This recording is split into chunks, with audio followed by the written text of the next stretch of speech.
RGB lights are great. They can instantly help make more stylized work stand out from the crowd. Great for music videos, product videos, spicing up corporate work, anything like that. We use them quite a bit when making these videos, as it can really help make a fairly dull looking product like a camera or a lens stand out from the background, especially when they have just a simple black finish, as so many of the products we deal with do. Of all of the RGB lights which we sell here at ProV, small ones are probably the most popular. And there's some great choices on the market. I've got some of them here. So the Aperture MC, a tiny little light at a great price, and it's very easy to use. There's then the Nanlite Pavo Tube 2 6C, a similar idea but in this sort of tube style form factor. And then the Swit S2712, which is a slightly bigger panel and over twice as bright as these other two. But none of these are that bright really, because they're small panels. Here's our light meter readings taken from 1 meter away from each light, and as you can see, the Aperture MC, for example, maxes out at 115 lux. Swap over to RGB mode and this pretty much halves depending on which color you pick. Even the brightest one here, this Swit panel, is only 330 lux. So overall, these small RGB panels are great to use, but don't actually produce a lot of light. And that's where Lupo's option comes in.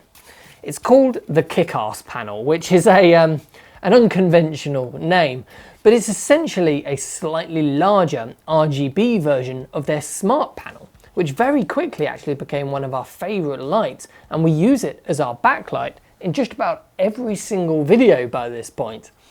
Physically, the Kickass Panel is on the larger side for a small light. It certainly won't fit in your pocket like the little MC will, but it's still small enough to be able to throw into your camera bag, and it's built to a good standard with a solid body and 3 different 1/4-20-inch mounter points. It takes NPF batteries for power, along with options for mains and USB power. There's quite a simple interface that doesn't overcomplicate things. There's 3 dials for control, as well as 3 buttons for navigating through the different menus. Now, being a slightly bigger panel, you do of course get more output as a result, which is what really makes the Kickass panel stand out from these other small little lights. It measures 2400 lux at 5600 Kelvin and 660 lux in RGB mode, which is over 20 times brighter than the Aperture MC. And this kind of brightness puts it in comparison with regular sized 1x1 panels, really, not even small little lights like this. So it really expands what you can use this light for. Now, it's not going to be bright enough to completely flood a wall with this, especially if you've got a fairly high key setup like the one we're using right now. But you will be able to add small splashes of color much easier because of that extra brightness. And just to illustrate how much of a difference this makes in a real world setup, let's take a look at our live streaming set. Behind me, we often have an RGB light spilling up the wall and just adding that little touch of color. This is a fairly average set in terms of brightness levels, and there's a lot of spill which will dilute the color of the RGB light. So whatever light we use does need to be quite punchy for that color to actually show up on camera. Now, we normally use the Lupo Action Panel for this, the larger sibling of the Kickass panel, and it works great. But let's swap it out with these smaller lights and see what difference it makes. With the Aperture MC, you can see that the one fixture is hardly doing anything here now at all with so much spill going on. But if we use the Kickass panel instead, we do get quite a good result. It's now bright enough to punch through those other lights and adds a fair bit of color onto the background. In fact, I reckon we could swap out the Action Panel for this in this specific situation, and no one would even really notice the difference. Now, as with most other Lupo lights, this extra brightness is down to these lenses in front of the LED chips. This focuses down the light and makes it much brighter, but does tighten the beam angle. So if we take this plain wall here in the showroom to show this and shine the Kickass panel at it, and then swap over to the other small lights, you can see not only do they get dimmer, but they actually end up hitting much more of the wall more evenly. Now this is an advantage and a disadvantage depending on what you're actually trying to achieve with your light. If you're trying to evenly fill a scene, it's not what you want at all. But if you're trying to add just that small little splash of colour into an area, it's really useful.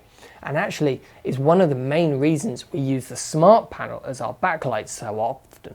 This narrower beam angle stops that backlight from spilling all over our scene and the desk here in front of me, or even hitting the camera and causing flares. If we look back at those light meter readings, the colour performance is also pretty good, with a TLCI score of 97 at 5600 Kelvin. Now a small bright light like this would never be my go-to recommendation for actually lighting someone's face. It would be a very hard and quite harsh option really, and that's not what this little light has been designed for. But the colour accuracy is there. So in a pinch, you could absolutely use this as your key light if you need to.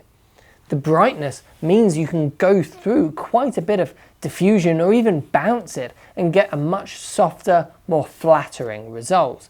But even though this is so much brighter than these other small RGB lights, it is still realistically going to be a little bit underpowered for this sort of situation where you're going to be going through heavy diffusion or bouncing it.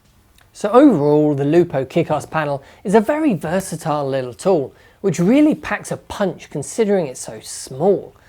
And as an option for adding that little splash of colour into your scene, I think it's one of the best choices out there right now on the market. But let me know what you think in the comment section down below. And if you want to buy one for yourself, of course, just head over to provi.co.uk. Thanks for watching, and I'll see you in the next one.